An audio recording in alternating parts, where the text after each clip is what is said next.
If you're here, you're probably interested in learning how to play guitar.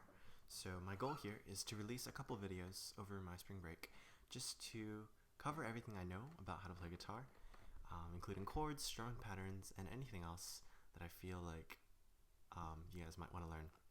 So the goal here is just to instruct with these videos, and hopefully these will be good enough. But if you want additional one-on-one lessons or just have any other questions, feel free to message me, Facebook, text, whatever. But for today, we're going to be going over G chords, which I think should tie you over until the next video. So without further ado, let's get started. So the first chord we're going to be learning today is called the G chord. How I play my G's, I play a very simple G. I just like to take my ring finger. This is not a ring finger, this is a middle finger. I take my middle finger, I put it right here on the 3rd fret of this top E string, right? Turning that into a G. Then I take my ring finger and put it down on this B string, turning it into a D. And then lastly, I take my pinky and put it right next to it on the next top string over the high E, turning that into a G. So you're really getting a very basic G chord just like this. Now, the key to playing chords is pressing hard, and I know it's going to hurt at the beginning, but that's the point of developing calluses, and if you don't, you're going to get a very wimpy sound that sounds something like this. I know a lot of people play their G chords by adding another pointer on here to give you that B, and I think it's very nice, but when I play, I just like to streamline guitar and just feel like having more notes makes it a little more clunky. This is the regular G that people play. It sounds nice, but I just like to keep it very simple and play that nice open G to give it a very open feel. The next chord is the D chord. The way I first learned D chord was you take your G. What you're going to do is you're going to put your pointer right behind it to give it that F sharp bass. And you're going to take your middle finger and you're going to put it, keeping your pinky and ring where they were, you're going to put it one string on top of this one. So you're going to put it on your G string and put it on the 2nd fret to give it an A. So you're going to keep your pinky and ring just like that, put your middle finger on the A right here, and your pointer on the F sharp to give it that F sharp and A while keeping these very similar. But I just like to take off my ring as well, or sorry, my middle as well, and just play a D like this. Very simple as well. And I think the key to playing guitar is really finding common tones within each progression and keeping those constant and just changing what needs to be changed very minimally. So what I mean by that is taking a G chord and just keeping these two the same and just finding that D or over F sharp and just going like that. And it's very simple, very streamlined, and I think it's very easy to learn that way. Let me go over another D chord that I use. So when I teach you C, which will be later on, I'm going to teach you this C chord. But what I like to do for D is just take that C shape and shift it up 2 frets to give it this D. It's a little bit of suspended, a little tension, but I think that makes for an even better transition. So when you go for like a G to a D, you can go like that, or you can go like this. And it's very situational, but I like to throw that in there just to give it a little more tension, a little better transition sometimes. Next we have the E minor chord, and what we're going to do is take our G chord, like I said before, and what we're going to do here is take your middle finger and move it to the D string, turning that into an E. Then you're going to take your pointer and put it right on top of that one string above that to give it that B. And then you're going to open this E and strum it all for an E minor chord. Very sad, very mellow, kind of dark chord. And lastly for the C, this is kind of a switcheroo right here, but we're going to take our pointer, drop it down to where our middle finger used to be, and our middle finger is now going to go right here for that C. And it's going to sound like this. Now I tried purposely not to play this top string. I muted that with my thumb.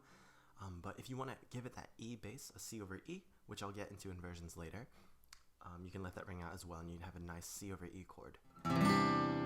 Just like that.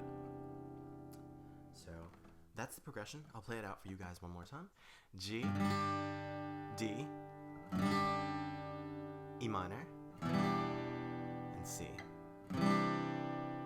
Okay. So personally, for the C chord, I forgot to mention, I don't like to play pretty much all your index fingers. I don't like to play. So for this progression, I'll play it the way I play it, which would be something like this. So even for the E minor chord, I forgot to mention, I don't like to play the middle finger either. I just kind of leave it off and just kind of...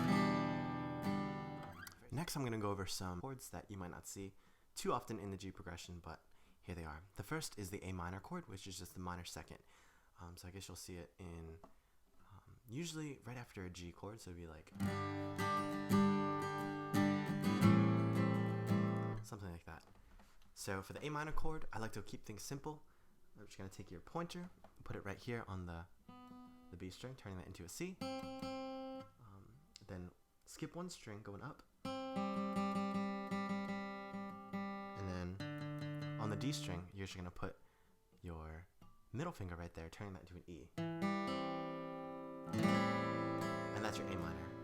But in the spirit of keeping things similar in the G progression, this is a pinky, and I'm going to keep that down, keeping very similar finger patterns throughout. So I'd let that stay right there and play an A minor here. So that's the A minor chord, also known as the minor 2. For the minor 3, this is your B minor chord. You're not going to see it too much, but what I want to go over is a G over B, which is an inversion. And pretty much what I use inversions for is to really add flavor and really keep moving songs really moving when necessary. A G over B, what you're going to do is just play your G chord, very simple 3 fingers. Now you're going to take that B that most people play for their regular G, they're just going to put it down right there. You're going to mute the rest of the other strings, or this top string, the E, and just play that B right here, and strum the rest. So I'd like to follow up G's with G's over B's to give it something like this. And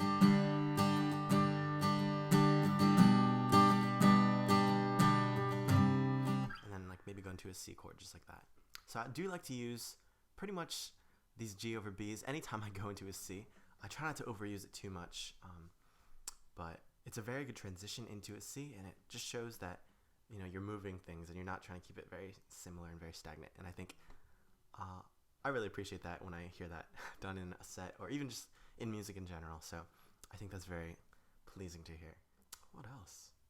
Oh, I guess if you do want to play the full B minor chord, I play a very weird B minor chord, but what it is I take my D chord and all I do is add my middle finger to that string right next to that pointer. So I get this very dark F sharp and B kind of going on at the same time. So those are the only chords I think I use in the key of G. So hopefully that's easy for you guys to pick up. And now I'm going to go into some more advanced things. So next I'm going to cover something called Hammerons and Pulloffs. So what I like to do, this is literally where you hammer on a finger and pull off a finger. That's very sophisticated naming right there. So what I like to do for the G progression, you're pretty free, I would say, on your high end right here. On the low end, you really can't do too much. But yeah, let's go over some hammer-ons and pull-offs. So when I play my G, what I like to do is stick my index finger right behind my pinky. And when I lift it off, I'm 1/2 step below. To give that little tension, a little, ooh, where's it gonna go? And then just bring it right back to the pinky.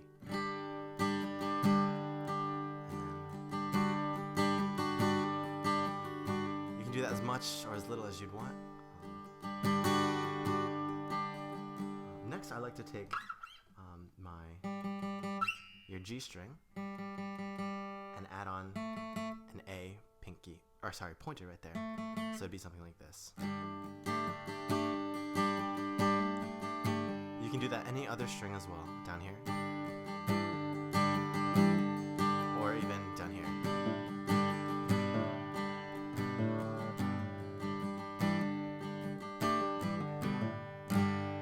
So I've just demonstrated, I guess, hammer-ons and pull-offs at the same time, but feel free to experiment with that.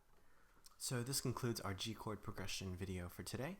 I hope that you were able to learn something, whether you're a beginner or whether you've been playing for a while, that you were able to get something from this video. Practice those G chords, practice just the shapes, the muscle memory, and really developing those calluses and working on that. And with your God-given talents, a little bit of hard work, and some practice, I'm sure you guys are going to pass me in no time. So thanks for tuning in, and I'll see you guys in the next video. Bye.